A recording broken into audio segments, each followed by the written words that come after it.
Hello friends, আজকে নিয়ে এলাম খাজা রেসিপি, সাথে আমার এক্সপেরিমেন্টাল গোলাপের খাজা। খাজা বানাতে বানাতে মাথায় এলো, খাজা সবসময় একরকম কেন হয়, এটা একটু ভিন্নভাবে বানানো কি যায় না? তাই আমি গোলাপের খাজা প্লাস আমরা জেনুইনলি যে খাজাটা খেয়ে থাকি সেটাও বানালাম, কম খরচে আটা দিয়ে, দোকানের মতো। এটা এত যে ক্রিস্পি, আপনারা নিশ্চয়ই আওয়াজ শুনে বুঝতে পারছেন। এখানে আমি আটা নিয়েছি এবং লবণ দিলাম স্বাদ অনুযায়ী এবং তেল দিচ্ছি এবং এটা ভালো করে মিশিয়ে নিচ্ছি। তেলের পরিমাণ আমি এখানে অল্প করে করে দিচ্ছি। যখন মেশানোর পর এভাবে মুট করে ধরলে বল হচ্ছে এবং চাপ দিলে ভেঙে যাচ্ছে, এমন হলে তার মানে মাখাটা ঠিক আছে। এখন এখানে অল্প অল্প করে আমি নর্মাল জল দিচ্ছি এবং মিশাতে থাকছি। এভাবে করে আমরা রুটি পরোটার যে ডোটা বানিয়ে থাকি ঠিক সেরকম ডো হবে। দেন লেচি কেটে নিচ্ছি, আমি এখানে 5টি লেচি কেটে নিয়েছি। এখন একটা লেচি নিলাম এবং আমরা সামান্য এখানে আটা দিয়ে ভালো করে দেন আমরা রুটি বেলে নিচ্ছি। এটা যতটা সম্ভব বড় করে বেলতে হবে। দেখুন আমার একটা বেলা হয়েছে। এভাবে করে আমি সব কয়টা বেলে নিচ্ছি। আমি এখানে সব কয়টা বেলে নিয়েছি। এখন রুটি একটা নিলাম এবং এর উপর তেল দিতে হবে। আমি এখানে অল্প পরিমাণ তেল ঢেলে দিচ্ছি। দেন চারপাশে এটা ছড়িয়ে দিতে হবে। দেন এখানে আটা দিচ্ছি। আমার কথা হলো যে অল্প টাকায় যদি পারফেক্টলি বানানো যায় তাহলে আমাদের বেশি খরচের দিকে যাওয়ার কি দরকার। যেখানে আটা দিয়েই পারফেক্টলি হয়ে যাচ্ছে সেখানে বেশি খরচে ময়দা বা কর্নফ্লাওয়ার দেওয়ার কী দরকার। এটা দিয়েই তো পারফেক্টলি হয়ে যাচ্ছে। আর যদি আপনারা ইউজ করতেও চান তাও করতে পারেন, সমস্যা নেই। তবে এভাবেও হয়ে যাচ্ছে পারফেক্টলি। এখন এভাবে করে আমি চারটা একটার পর একটা দিয়ে দিয়েছি এবং এটা এভাবে করে মুড়ে দিচ্ছি। এখন লাস্টে যেটা আছে সেটা আমরা একটু জলের সাহায্যে এভাবে করে সিল করে দেব।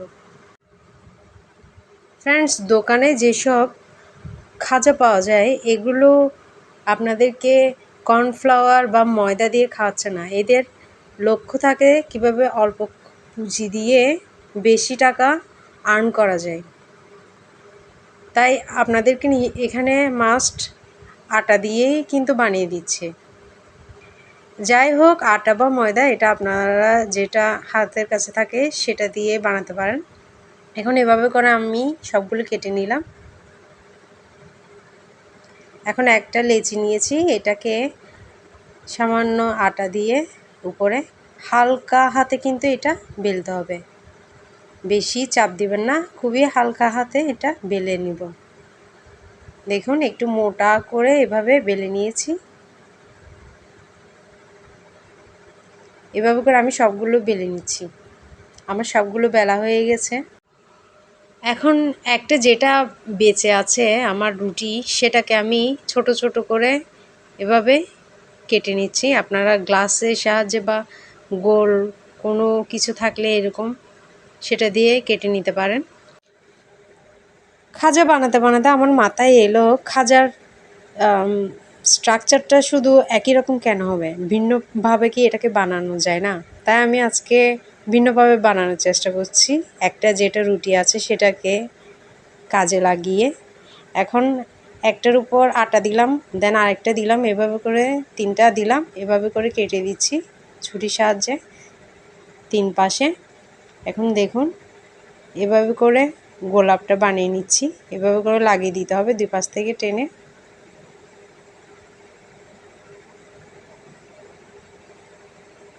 আমি 2 রকমের গোলাপ জানি সেটা দিচ্ছি। এখানে এক রকমের গোলাপ হয়ে গেছে। এখন আমি আরেক রকমের গোলাপ, এটাও খুব ইজি, একটার সাথে একটা এভাবে লাগিয়ে জাস্ট আমরা ঘুরিয়ে দেব। এবং সামান্য জলের সাহায্যে লাগিয়ে দেব। দুই পাশে কেটে দিলে হয়ে গেল দুইটা গোলাপ একসাথে। এভাবে করে আমি সব বানিয়ে নিলাম।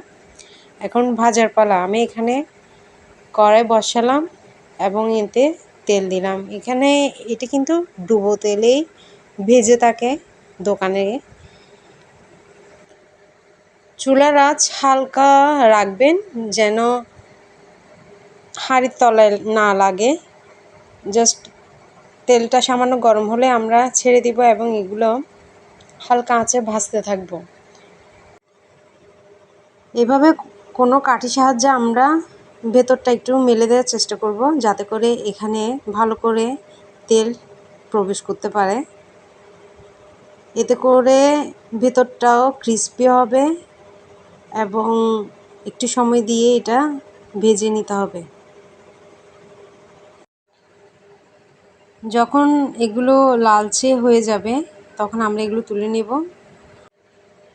দেখুন কতটা পারফেক্ট হয়েছে। এভাবে সবগুলো আমরা ভেজে নেব।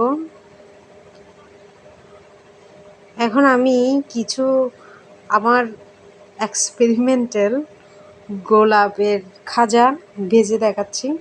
এটাও সেম প্রসেস, হালকা আঁচে আমরা এটাকে ভেজে তুলে নেব। একটু সময় দিয়ে যখন এটা লালচে হয়ে যাবে, নেড়ে চেড়ে ভাজতে ভাজতে যখন লালচে হয়ে যাবে তখন এগুলো আমরা তুলে নেব।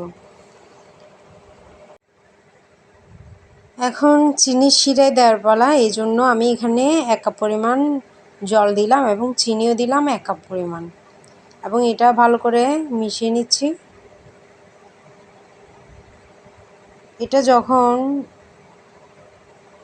আঠালো হয়ে যাবে তখনই আমি তুলে নিচ্ছি। এটা একতার হওয়ার কোনো দরকার নেই, জাস্ট আঠালো হলেই হয়ে যাবে।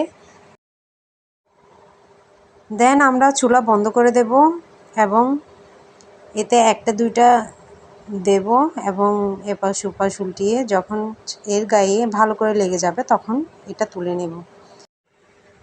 এটা যদি সংরক্ষণ করতে চান তাহলে আপনারা চিনির শিরায় না দিয়ে এটা কোনো এয়ারটাইট কন্টেনারে রেখে দিবেন।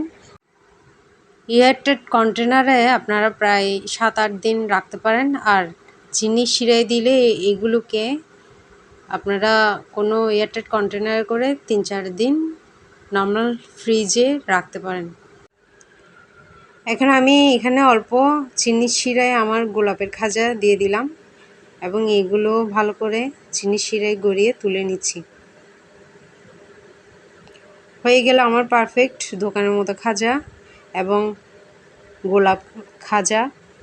বাসায় ট্রাই করলে বুঝতে পারবেন যে এটা কতটা পারফেক্ট। বাসায় ট্রাই করে দেখবেন, ভালো খাবেন, সুস্থ থাকবেন।